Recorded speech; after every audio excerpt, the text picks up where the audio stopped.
A castle embroiderer, with ink-stained fingers, and a secret she couldn't let anyone see.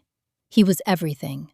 Aldric Vorne, Alpha King of Ironfeld, the most powerful man across 5 war-torn reaches, the face 1,000 noble daughters dreamed of at night. They should never have spoken. But someone had been poisoning the king's ink, slowly, invisibly, day after day, eroding the wall between his mind and his cruelest thoughts. And when Elowen overheard him through a cracked stone wall, saying words she was never meant to hear, she made a decision that shattered everything she had built. She ran. Pregnant. Alone. She's pregnant with twins and hasn't told anyone. And then his enemy seized the castle, took hostages, and gave her exactly one impossible choice: walk back in through the front gate or watch everything burn. So why, when she finally faced him again across the ruins of what they were, did he drop to his knees? Watch till the end, because this story is going to break you before it puts you back together. The needle caught on a knot in the silk. Elowen Ashcroft stopped walking and pressed herself against the cold granite wall of the corridor. The 3-meter embroidered banner folded over her arm, a lantern balanced in the opposite hand. 6 weeks of work. 43 different shades of thread. The chief steward had specified gold throughout, and she had used gold. Gold like autumn wheat, gold like old coins, gold like the first slit of dawn above the eastern tower. She had threaded all of it through cloth the color of winter sky, and now, with the thread snagged somewhere in the middle panel, she was standing outside the war room at 3 minutes past the second bell, instead of already through the servants' gate and walking home. She set the lantern on the stone ledge and worked her fingers into the fold. Light from the war room crept through the half-inch gap beneath the door. She could see it, amber and unsteady, candles burning low inside. She could hear voices. She should not have been able to hear voices. The doors of Ironfeld's war room were 3 inches of solid oak, reinforced with iron bands. But the wall beside her, she now noticed, had a hairline crack running from floor to ceiling. Old mortar splitting in the winter cold. And sound moved through stone the way water moved through earth, finding the smallest path, arriving unchanged. The seamstress's persistence is quite remarkable. That voice was smooth, measured. Lord Caspian Morre, chief diplomatic advisor, whose handwriting appeared on every document that passed through the royal seal, and whose smile never once reached his eyes. You permit her to enter your orbit with a certain elegance. A pause.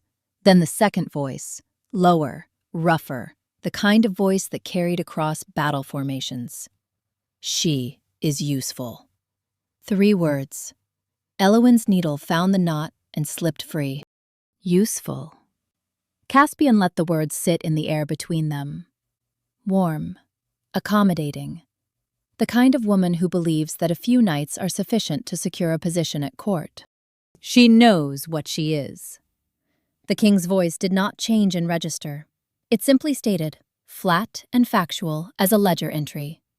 Warm and willing. I will name someone of appropriate bloodline at the selection next season.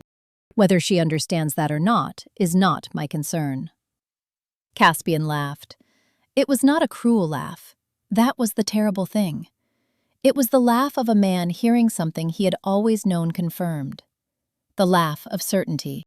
The banner slipped from Elowen's arm. It did not fall far. The embroidered cloth caught against her elbow and slid to a stop against the wall. But the wooden rod at its top struck the stone floor. A single knock, sharp as a bone breaking, and the voices on the other side of the door went silent. She did not wait for the door to open. She walked. Her room in the craftworkers' quarter was 9 feet by 7, which she had measured by pacing the first week she arrived. 1 window facing north, a pallet bed, a work table, a chest she kept locked. She had lived 4 years inside these 9 feet by 7 and learned to think of them as sufficient. She sat on the edge of the pallet now and pressed both hands flat against her sternum, feeling the pulse beneath. Warm and willing. She had known this. She had always known this, in the way that one knows the shape of a thing by the shadow it casts, rather than the thing itself. She had known it and set the knowledge aside. In the careful way she had learned to set aside everything she could not afford to look at directly. 2 days ago, Mrs. Odra had confirmed what Elowen already suspected. 2 heartbeats, the old midwife had said. Both strong, both deliberate. They move like they mean it, Mrs. Odra had said. Like they know where they're going. Elowen looked down at her hands in her lap, the calluses on her fingertips, the ink stain along her right index finger that never quite faded. She had rehearsed words for this moment, had arranged them into sentences she could say quietly and without shaking. She had imagined his hand over her stomach. She had imagined the sound his breath would make. She looked at the locked chest in the corner. Inside it, one thick dress she had bought second-hand from a wool merchant's wife who was 2 sizes larger and had sold it for 1/4 of its value. A bundle of dried herbs her mother had taught her to recognize before she was 8 years old. 9 copper coins and 2 silver. 4 years of careful accumulation. A small kit of embroidery needles and thread, the tools of her trade, weightless and worth more than they looked. She looked at the work table. On it, beside her thimble and her shears, sat the oak brooch. He had carved it himself. She could tell from the slight asymmetry of the leaf shape, the way one side was fractionally more detailed than the other, as though the hand that made it had grown more confident partway through. He had pressed it into her palm on the first night they spent on the bell tower, warm from his pocket, and said, "A wolf male carves objects from the wood of a tree he has planted himself. You carry this. You carry a part of me wherever you go." She had thought, he planted a tree. She had not said it because her voice had been somewhere she couldn't find it just then. She looked at the brooch for a long time. Then she placed both hands on the table, palms down. Let the looking be enough. She turned away, lifted the thick dress from the chest, and began to pack. 5 months earlier. The wine cellar beneath Ironfeld's east wing smelled of oak and cold stone and something faintly resinous, pine tar from the barrel sealant, or perhaps just the mountain air that seeped through the foundations, no matter how thick the walls. Elowen had been in this cellar twice before, both times in daylight, both times to retrieve specific materials the chief steward had stored here, without telling her until the last possible moment. She came now at the second bell of the 3rd night of the Lord's feast, carrying a candle stub in one hand, and looking for the spool of crimson thread she had left on the shelf between the midsummer vintage and the harvest red. She found the king instead. He was sitting on a barrel. His cloak was dark wool, no insignia, no badge. The kind of anonymous garment a person wore when they did not wish to be recognized as themselves. He was drinking directly from a clay bottle, and when her candle found him, he did not startle. He simply stopped mid-drink and looked at her with eyes the color of old iron, dark gray, almost black, and said nothing. Elowen said the first thing that came into her head. "Are you hiding from your own feast, Your Majesty?" A silence of several heartbeats. He looked at her in the way a man looks at something unexpected, found in a place he thought he knew. "I am conducting a tactical assessment," he said, "in the wine cellar." "Precisely." She found her crimson thread on the shelf. She should have left. Instead, her feet, aching from 10 hours of sitting at a difficult angle over the weaving frame, made a decision her mind would have argued against, and she sat down on the barrel beside him. She did not look at him. She wound the thread around her fingers and looked at the stone wall. He did not move away. For 20 minutes, neither of them spoke. The feast continued somewhere above their heads. She could hear the distant percussion of it, voices and laughter, and the occasional crash of something celebratory. Down here there was only the cold and the smell of oak, and the almost silence between 2 people who had independently decided they did not want to be anywhere else just now. He spoke first. The embroidery on the feast table. Not a question. A statement waiting for confirmation. Yes. The figures in the central panel. They appear to be suffering. The central panel depicts the unification of the 5 reaches. She kept her voice neutral. People were, in fact, suffering at the time. He looked at her.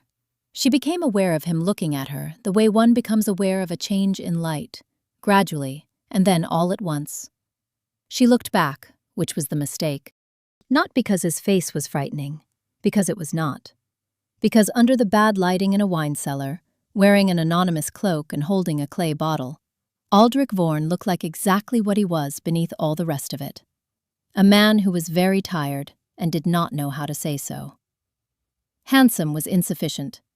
Handsome was the word for pleasant symmetry, for well-arranged features, for the kind of face that looked good at the correct distance. This was something else, something architectural, jaw cut square as dressed stone, a mouth that pressed together in a way that meant it had learned early not to say the thing it was thinking. Dark hair and dark eyes, and the particular stillness of someone who had spent years making themselves impossible to read. She looked away first. He made a sound, short, unpracticed, like a mechanism engaging that had been still too long. A laugh that did not quite know what it was. "No one has said that to me in 3 years," he said. "That people suffer? That plainly." The bell tower was her discovery. She had found it on a sleepless night 6 weeks into her posting at Ironfeld, when the apprentices in the adjacent workroom were louder than she could bear, and she had gone looking for quiet the way she always did, by walking upward. The northeast tower had been closed since a bell fell and shattered 20 years ago. The staircase had subsided in 2 places, and the castle guards did not patrol it because the climb was more risk than the view was worth. The view was worth everything. From the tower's broken parapet, you could see all 5 reaches of Ironfeld laid out below the mountain, like a map someone had drawn with genuine affection. The river valley silver in moonlight, the dark line of the western forest, the scattered fires of the outer settlements. She went there to think. She went there to breathe. He found her there, 3 nights after the wine cellar. "You are violating 7 security protocols," he said from the top of the staircase, and his voice came out almost as neutral as he'd intended, except for the half-second pause at the beginning that wasn't neutrality at all. She didn't turn from the parapet. "You are violating a different 7 by being here without your guard." He came to stand beside her at the wall. She noticed the way he looked at the valley, not surveying the way a military man surveys territory, but simply looking, taking it in. His shoulder was 3 inches from hers, and he was tall enough that the difference in their heights meant she could see the line of his jaw when she looked sideways without appearing to look. She was not looking. "I planted the oak tree when I was 8, he said, without any prelude, sometime later. The night had deepened around them, and neither of them had moved. "In the courtyard of my father's estate. My father said the roots would damage the foundations, and I said I would move it before it grew large enough to cause problems." She waited. "I never moved it." The words were quiet, not sad in the way grief is loud, but sad in the way that very old things are quiet. "I kept saying I would move it when it was larger, when I had time, when the situation was different. And then my father died, and I was king, and the tree was 30 feet tall." The wind moved through the broken stonework above them, and the suspended fragments of old bell ropes swayed like dry grass. "What happened to it?" she asked. "Still there. Still damaging the foundations, presumably. I had it cut down last month." She turned and looked at him then, fully, forgetting for a moment to be careful about it. He was already looking at her. His eyes in the moonlight had shifted, the dark gray warming to something with more amber in it, the way iron warms at the forge before it's ready to be worked. She looked back at the valley. Her pulse had found a new rhythm somewhere in the last several minutes, and she was doing her best not to notice it. The 3rd full moon they spent on the bell tower together, he turned to her mid-sentence. They had been arguing, mildly, about the Eastern tariff agreements, and stopped. She noticed the stopping before she noticed what came after.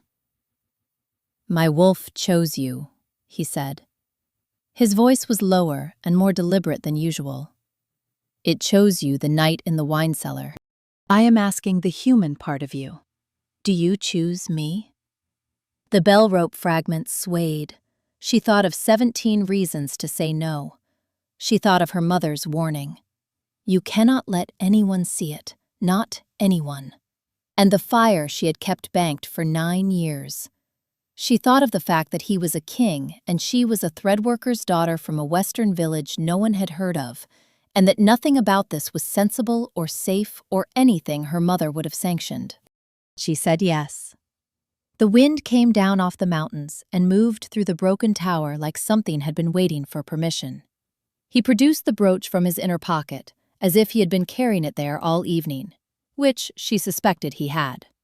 Oak, carved by hand, a leaf shape that was slightly asymmetrical in a way that made it more beautiful than perfection would have allowed.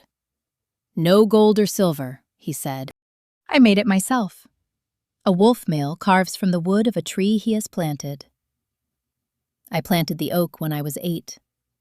She stared at him. You cut down a 19-year-old tree, she said. For a brooch. The council had noticed I was distracted.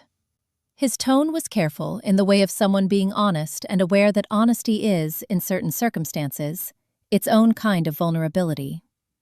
I could not make a fitting gift before I'd resolved the situation. You couldn't make a gift before you'd cut down your own tree. Yes. She held the brooch. It was still warm from his pocket. Next selection, he said. I will refuse every presented candidate and announce you before the full court. She looked down at the carved oak leaf. Then she fastened it at her collar. He watched her do it with an expression she would spend months afterward trying to find the right word for. She had memorized the trading schedules without intending to. It was the kind of knowledge that accumulated in the craft workers' quarter without effort, the way dust accumulates in corners. The westward wool merchants departed after late delivery. They used the secondary gate. They moved quietly. The woman who ran the westward company was 40, broad-shouldered, with eyes like a bird of prey, and a reputation for not asking questions that were not her business. Elowen found her at the secondary gate with an hour to spare, and placed in her palm the single gold pin the head of the embroidery workshop had given her 3 years ago for completing a commission in half the time required. The merchant looked at the pin.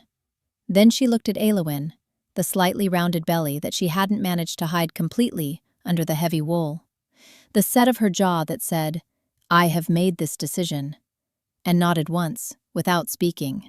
In a world where women with unasked questions left cities at night, this was not a remarkable transaction.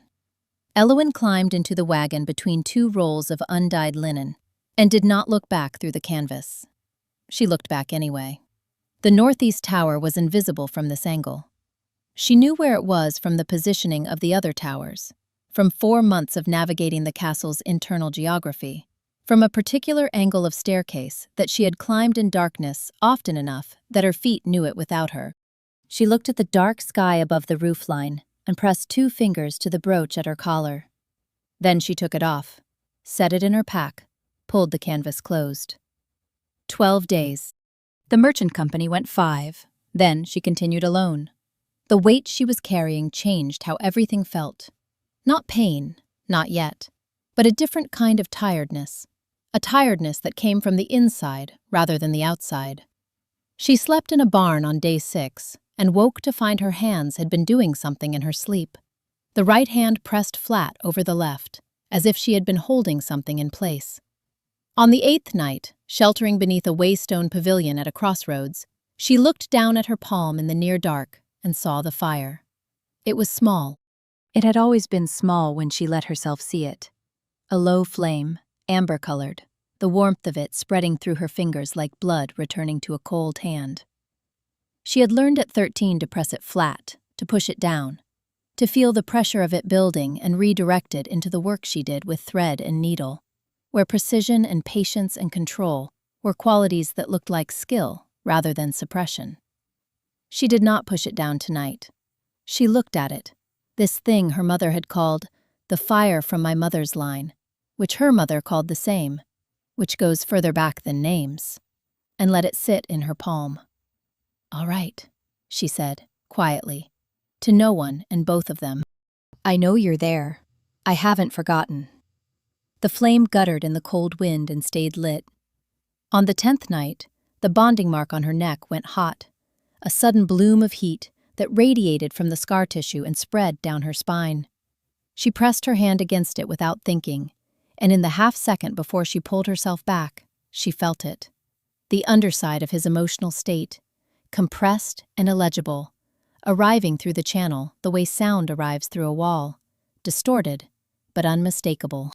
Rage, grief, and beneath both, something that had no name and was worse than either. She did not sleep that night.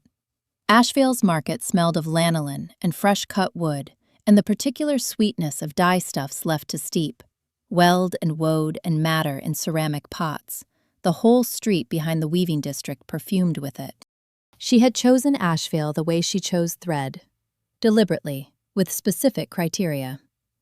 A town that bought and sold embroidery work would not ask how she had learned to do it so well. Hilda was the first person who spoke to her. She was a widow of 50, compact and weathered, with the face of a woman who had decided several decades ago that sentiment was a luxury she could afford occasionally and never at inconvenient times. She looked at the sample piece Elowen showed her, 3 square inches of needle lace, so fine it was nearly translucent, and said only, "Good. I need someone for the harvest banner. The old one got moldy." She did not ask Elowen's husband's name. She did not look, a second time, at Elowen's stomach. She led her to the storeroom at the back of the house, which had a south-facing window and a dry floor, and a wood stove that heated it adequately. "I'm Marin," Elowen said. "I know you're not," Hilda said. "You can tell me when you feel like it." She never pushed. That was the remarkable thing. In 4 months of sharing a roof, Hilda asked Elowen exactly 2 personal questions: whether she was eating enough when she wasn't, and whether she needed a midwife when she did. Everything else she communicated through the domestic language of a practical woman. Extra bread left beside the stove, a second blanket that appeared on the pallet without comment, Hilda's crabbed handwriting on a scrap of paper directing her to the warmest market stall when the weather turned. Elowen embroidered. She embroidered the harvest banner in 10 days. She embroidered the wedding dress of the carpenter's daughter in 2 weeks, taking extra time on the collar because the girl had mentioned offhandedly that she liked flowers. And when she delivered it, the carpenter pressed 3 additional coppers into her hand and then looked embarrassed about it. She embroidered the meeting hall's replacement banner, finding in the rotted remains of the old one enough of the original design to reconstruct it faithfully, and felt a particular satisfaction in this, making whole what had been ruined by time and water, recovering the pattern from the evidence of what remained. At night she worked by candlelight, pieces for the market, steady accumulation. Her hands needed to be doing something. That was the truth of it. When her hands were moving, she could think. And when she could think, she could hold herself level. Mrs. Odra delivered the news in the way she delivered everything, without softening. 2 heartbeats, girl. Both strong. She moved her hands over Elowen's abdomen with the efficient certainty of someone who had done this 10,000 times. They move a great deal. Deliberately. Elowen lay still on the pallet and looked at the ceiling. 2. Wolves often twin, Mrs. Odra said, her voice carrying no more weight than if she were discussing inventory. Exceptional cases, triplets. The father, whoever he is not an ordinary man. She refolded the cloth and stood. "I won't ask." "Thank you," Elowen said. "Don't thank me yet. Thank me in 6 months, when I've gotten them both out safely." She gathered her bag. "Eat more." After she left, Elowen placed both palms over the small, hard roundness of her belly and stayed like that for a while, hands rising and falling with each breath. 2 of you, she thought, both moving like you know where you're going. The bonding mark pulsed in cycles she had begun to recognize. New moon, barely perceptible, a residual warmth. Waxing, increasingly insistent, a heat that climbed through her shoulder and into her jaw. Full moon, unbearable. She stopped trying to sleep on full moon nights. Instead, she sat in the south window with her work and let the mark do what it was doing, which was reminding her that the bond between a wolf and his chosen mate did not dissolve at distance. She had known this in theory. In practice, it meant that once a month she sat with her hands shaking slightly over her embroidery and felt, through the distorting medium of the channel, the edges of an emotion so large she could only identify it by what it did to her own body. The tightening in her throat that wasn't grief because it wasn't hers. The heat behind her eyes that wasn't tears because she wasn't crying. One night, in the 4th month, she pressed her palm flat against the mark and let the channel open. For 3 seconds, she saw a road, rain, lamplight in a puddle, a pair of hands, large, knuckle-scarred, hanging open at the sides of a figure, standing in the middle of an empty road in the dark, not moving, not looking at anything. She pulled back. Her breath came in short. "Aldric," she said. The first time she had said his name aloud in 4 months. The mark flared white-hot and then subsided, and she felt, through the channel, the precise quality of a sleeping person suddenly waking. The sharp edge of attention, searching. She pressed her fingers over her collarbone and said nothing else. Thane arrived at her window on a Thursday afternoon, carrying 3 conflicting rumors about the capital and the confident manner of a 13-year-old who was never successfully distinguished between news and story. "You haven't heard?" He was already pulling himself up onto the windowsill, and Hilda, who was in the adjacent room and certainly could hear him, said nothing, which was Hilda's way of consenting. "The Alpha King's lost his mind. 3 days without court. Left the castle without announcement, went through 3 western towns, didn't stop anywhere." "The patrols are going wild." Elowen set down her needle. "How far west?" she said. "Few days' ride from here, maybe less." He was warming to it now, elaborating detail in the way of someone who has discovered that adding specificity makes him seem more credible. "They say he's not eating. They say Brennan had to physically pull him back to the castle." Elowen looked toward the east. Both children kicked at the same moment, hard, insistent, the percussion of it spreading through her midsection. She pressed her hand there, felt them settle. "I know," she thought, to both of them and to herself simultaneously. "I know." The market afternoon smelled of autumn, wood smoke and turning leaves, and the butcher's brazier 2 stalls down. Elowen was selling her latest pieces, a set of collar-worked cuffs she had finished the night before, when the shadow fell across her table. He was lean still, dressed in the dark wool of someone who meant not to be noticed, and had the training to nearly manage it.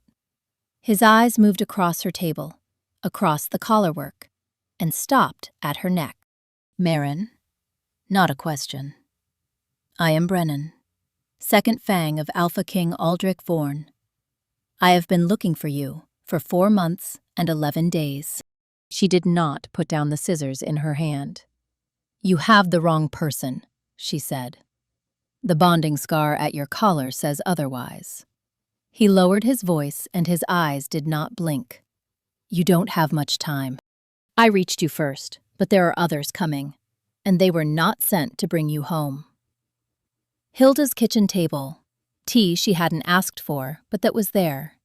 Brennan sat with his back to the wall, which was the habit of a man who had spent years assuming attack would come from behind, and told her what he knew in the precise and unhurried manner of someone who had rehearsed this conversation in his head many times. She smelled the controlled quality of his anxiety, banked tight, managed, but present. Not fear for himself, fear of having arrived too late. The ink used in all royal correspondence passing through Aldric Vorne's hands had been treated with graybell extract, a rare northern plant, almost undetectable once processed, that accumulated through repeated skin contact over months. It did not create false emotions. It did not fabricate anything. It only eroded the layer of restraint between thought and speech, so that the coldest calculations, the ones a man thinks but does not say because they are crueler than he allows himself to be, arrived at the tongue without the usual journey through conscience. 4 months of daily exposure, Brennan said. The night you heard him in the war room, he had been in contact with the ink for 4 months. Elowen sat with her hands flat on the table. The night after you left, Brennan continued, he signed his correspondence and smelled the ink. He said later it had a wrong note, something he'd been too distracted to notice. He went to your room. He found the brooch on the table. She kept her eyes on the grain of the wood. He sat in your room until morning, holding the brooch. Brennan's voice did not change. He was simply reporting, the way a soldier reports. Then he transformed and followed your scent. 3 days of rain erased the trail. I found him standing in the middle of a road, in the dark. It was the only time in 10 years I have had to use physical force to move him. The kitchen was very quiet. He has carried the brooch every day since, Brennan said. Every single day. Elowen stood up from the table and went to the window and stood there for a moment, looking at the market she could no longer see. Then Brennan placed the letter on the table. The seal was 2 serpents wound around a longsword. House Morre. The handwriting inside was clean and precise. The woman has been identified. She carries a bloodline claim. Before the matter grows complicated, deploy the hunters. No remains required. 2 of them are in the market now, Brennan said. They're waiting for you to be alone. They were not subtle, the hunters. That was the thing about people who had not expected resistance. They planned for the absence of it. 4 of them. Market clothing, weapons concealed. They moved from 4 angles, the way wolves approach when they have numbers and believe they do not need more. Brennan took 2. He was very fast for a man of 35 who had just ridden several days without stopping, and he was moving before she had fully registered the approach. But the 3rd hunter reached Elowen in the gap between Brennan's 2nd strike and his recovery, and the 4th came around the wagon on her other side, and she backed against the wheel of a parked cart with nowhere left to go. The smallest living things, she had learned, burned hottest when they had something to protect. The fire came up not from her hands, but from somewhere lower, from the place where both children kicked simultaneously in that moment, as though they too understood. And it bloomed outward, and it was not the small, warm flame of lonely winter nights. It was amber white and searingly bright, and it pushed both men back a full yard, and Brennan turned from his 2nd man and looked at her, with an expression that was the first completely unguarded thing she had seen on his face. The 4th hunter, the leader, gray jacket, curved blade barely clearing its scabbard, got 1 step closer. The ground shook. Not an earthquake, a hoofbeat. A single sound that was too heavy and too purposeful and too fast to be anything other than what it was. And then the black horse came through the market at a speed that sent stalls scattering and people running, and Elowen pressing herself against the wagon wheel with her hand over her belly. And the rider was already transforming before the horse had stopped. The wolf that hit the ground was the size of a draft horse. Black as iron ore, eyes the color of amber with firelight inside them. And those eyes, in the split second before everything became motion and sound, and men being removed from the immediate vicinity, found her. 3 seconds. Maybe 4. Then the wolf stood in the wreckage of the afternoon market, flanks heaving, and turned. It walked toward her, not the walk of a predator approaching prey, the walk of a person who is very tired and has been walking a long time and has finally arrived somewhere. It stopped in front of her and lowered its enormous head and pressed its muzzle, gently, with the particular gentleness of something very large that is being extremely careful, against her stomach. Both children kicked. He transformed back in Hilda's storeroom, kneeling on the wooden floor. His hands were in the air between them, large hands, faintly trembling, and he looked up at her with the expression of a man who has earned the right to ask nothing and knows it. "May I?" he started. "Can I?" She took his hands and pressed them against her, both at once. She felt him still completely. Then both children shifted under his palms, one following the other, a ripple of movement like words in a language he was only beginning to read. "Twins," she said. He bowed his head. She did not look away. She watched him absorb it, the weight of months arriving all at once, stacking themselves into something he was clearly not equipped to carry standing up. His shoulders dropped. His breath came out uneven. When he finally looked up, his eyes were amber, fully, the gray entirely replaced by what lived under it, and they were wet. She had never seen a king cry before. She had never considered that a king would. He stayed like that for a moment. Then he raised his head and steadied himself by some internal mechanism she could see working in the set of his jaw, and he said, "I will not tell you it wasn't me. There is a part of every man on a throne that calculates. Bloodline, alliance, advantage. That part exists in me. I will not lie to you about it." The storeroom was quiet. Outside, Asheville continued its late afternoon. "Then say the next part," she said. "But that is not the part that cut down a 19-year-old oak tree to make you a brooch." She looked at him for a long time. "I cannot forgive you tonight. I want you to know that clearly. But I believe the bond. And I believe the man standing in front of me is not the voice I heard through the door. That's what I have. That's everything I have to give you right now." He nodded once. Like a man, accepting terms that are less than he deserves, and knowing it, and accepting them anyway. "I'll earn the rest," he said. Brennan's report was given standing up, delivered without inflection. Caspian Morre had escaped the holding cells with inside assistance. He had reconsolidated, bribed the disaffected lords, occupied the Great Hall, and convened an emergency council. The formal charge? The king had abandoned his duties for personal obsession. 47 loyal wolves were being held in the East Wing as leverage.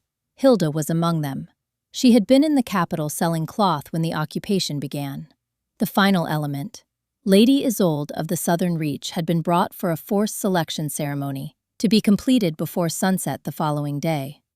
Under old pack law, a new bonding completed before witnesses would dissolve the legal weight of an existing uncompleted claim. "One day," Aldric said. "Less," Brennan said.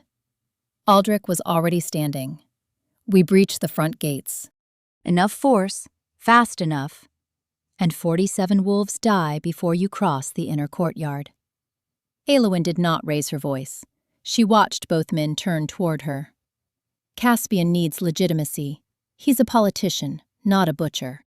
Killing hostages collapses everything he's built. But your army moving on the walls gives him the justification." "So your plan," Aldric said. "Let me in first." Both men made sounds at the same time that were not agreement. She waited. "I'm an embroiderer," she said. "He's staging a ceremony in the great hall of a castle that needs banners, dressings, ornamental cloth. He will have sent to the nearest town for craftspeople." She looked at Aldric.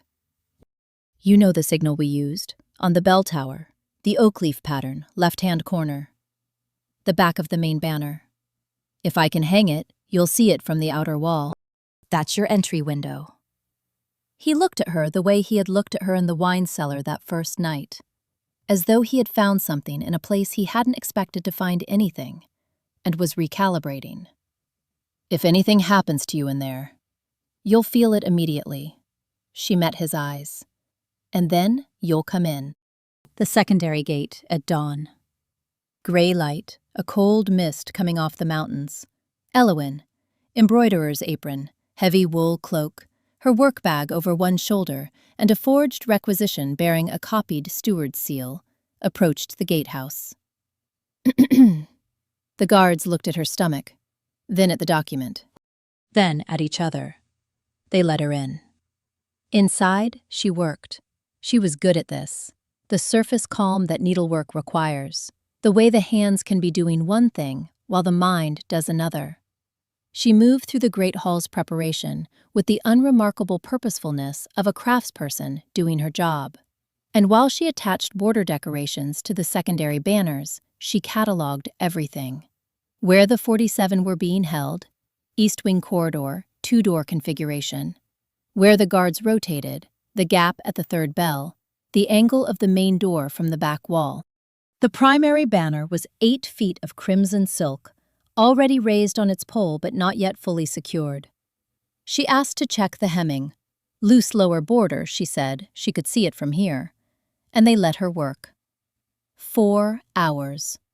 Her needle moved without stopping. On the back of the banner, in thread the exact color of the silk itself, invisible unless you knew where to look and tilted the cloth into specific light. She embroidered the oak leaf, 1/8 scale of the original, in the shape he had carved.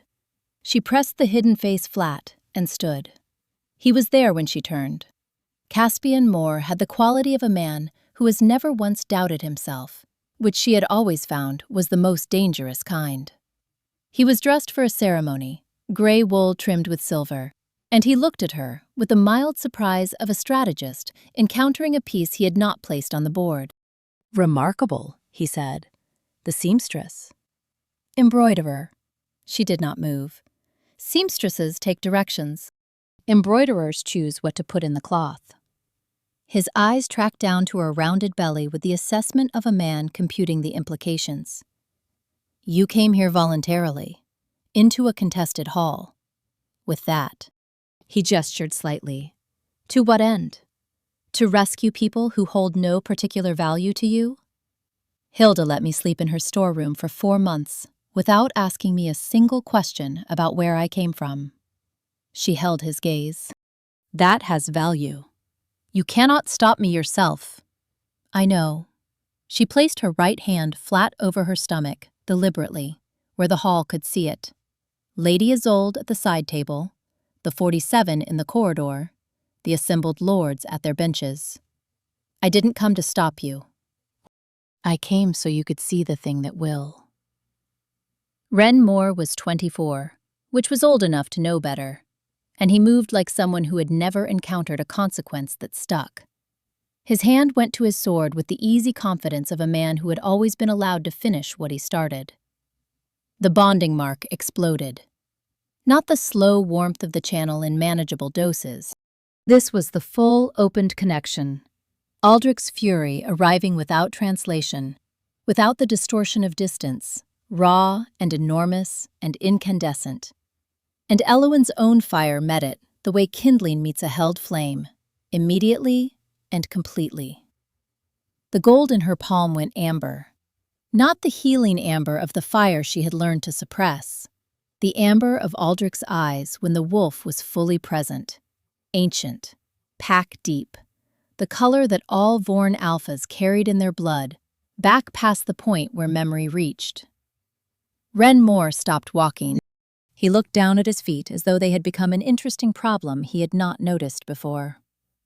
"A mother's bond," she said, and her voice came in 2 registers simultaneously, hers and something older that lived inside her and had been waiting a long time for permission to speak. "Protects what she carries." The hall was entirely silent. Then she looked up, over Ren's shoulder, at the banner, and pulled. The primary banner released from its upper securing. It fell forward, pivoting on the lower rod, and as it swung open, the back face came into the light.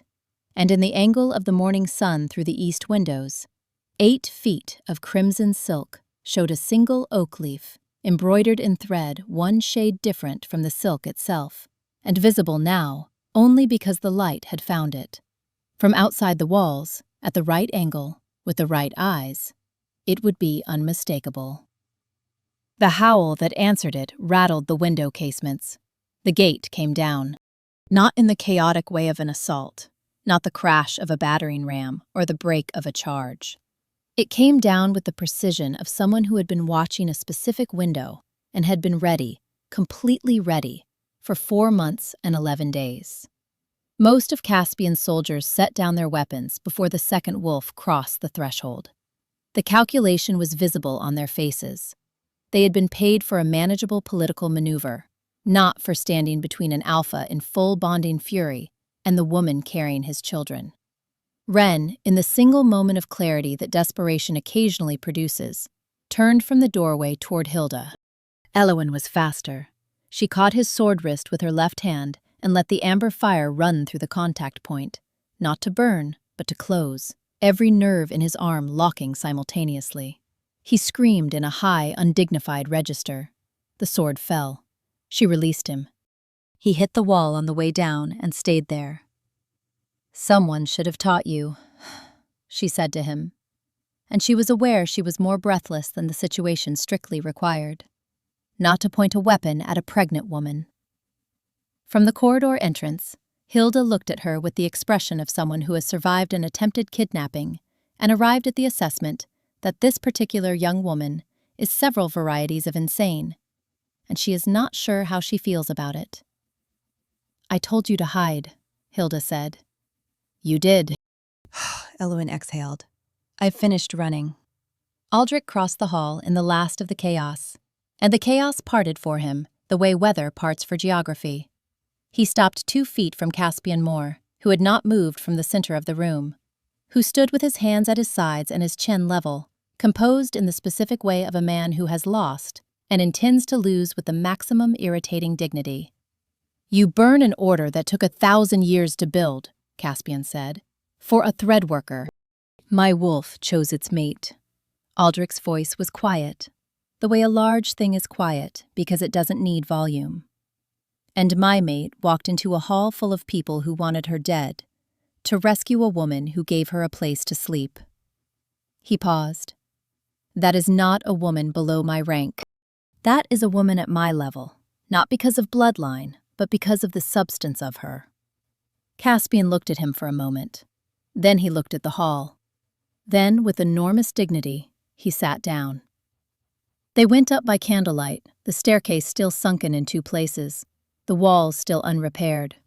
She went first and he followed, which was necessary given the width of the passage, and which she appreciated because it meant she did not have to look at him while she put herself back together, breath by breath. The parapet was exactly as she remembered. The valley below, the river, the dark line of the forest, the scattered fires of settlements, the same view she had looked at on all the nights she had been up here, alone or not alone. "It's still here," she said. "The guards still don't patrol it." He came to stand beside her at the wall. "The staircase is still subsided." She turned to look at him. "I gave a standing order," he said, "not to repair the staircase." His voice was slightly lower than usual. "In case." "In case of what?" A pause. "In case you came back." The wind moved through the broken stonework above them, and the old bell rope fragments swayed. And she thought that there was something perfect about a king who had rebuilt 5 warring territories and could not bring himself to repair a 40-foot staircase, on the off chance it might matter to someone he had not yet earned. She looked at him in the dark. He turned to face her fully, and then, slowly, in full awareness of what he was doing, he tilted his head back, baring his throat. The most exposed point. The place where a wolf is most vulnerable. The Alpha King of Ironfeld, who had held 5 reaches together by sheer force of will for 3 years, offering his throat in the dark to a woman who had every right and reason to refuse him. She put her hand on his chest, felt his heartbeat under her palm, faster than she expected, for all his stillness. She leaned in and set her teeth against the curve of his neck and bit down. The bond completed the way lightning completes, not as a sensation, but as the sudden ending of the absence of one.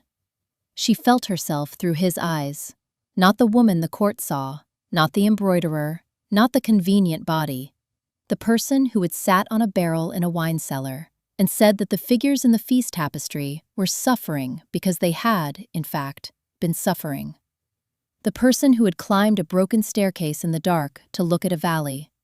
The person who had folded herself down to a 9x7 room and made that sufficient and never stopped making things. Through the channel, clear now as a bell struck in still air, she felt what he had felt on the road in the rain. The complete removal of the thing that made the rest of it bearable. Not grief for a person. Grief for the specific, irreplaceable weight of someone. She pulled back. His hand came up to her face and stayed there, the thumb against her cheekbone, and neither of them moved for a long moment. "I carried the brooch," he said. "Every day. You cut down a 19-year-old tree to make it. I left it behind. I should apologize for that. Would you do the same again?" His eyes, fully amber, searched hers. "If you hadn't known about the poison?" "Yes. I know." Something shifted in his expression. Not relief exactly, but the closest thing to peace she had seen on a face that had been holding itself together for a very long time. "I would cut the tree down again." The dawn came pink and then gold. Brennan stood near the door to the parapet stairs and looked at the eastern horizon with the expression of a man professionally obligated to witness proceedings he finds personally intrusive, but would not trade for anything.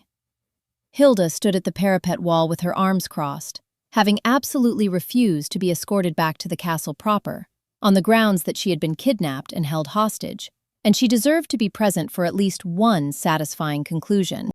Mrs. Odra had fallen asleep standing, which was a skill she denied possessing. Thane sat cross-legged on a piece of broken stone, with a square of cloth on his knee that he was using as a journal, recording everything with the unself-conscious industry of a 13-year-old who knows he is watching something worth writing down. The crown was veil cloth and embroidered border, made in the 3 nights between returning to the castle and sleeping. She had not made it because anyone told her to. She had made it because her hands needed to be doing something, while her head worked through the wreckage and the reconstruction. At the center, Aldric pressed in the oak brooch. She felt it click against the fabric. "I carried it," he said again, as if the distance between them was now small enough that he could say things a second time without it being repetition. "I know." She looked at him in the growing light. His eyes held the valley, then her, amber warm and steady. "I know." The kiss tasted of cold air and the specific warmth of 2 people who have arrived, finally, in the same place at the same time. Brennan looked at the eastern horizon with the particular focus of a man who has decided that the horizon is a deeply interesting object for the next 30 seconds. Hilda watched everything with complete, unashamed attention. Mrs. Odra slept. Thane wrote faster.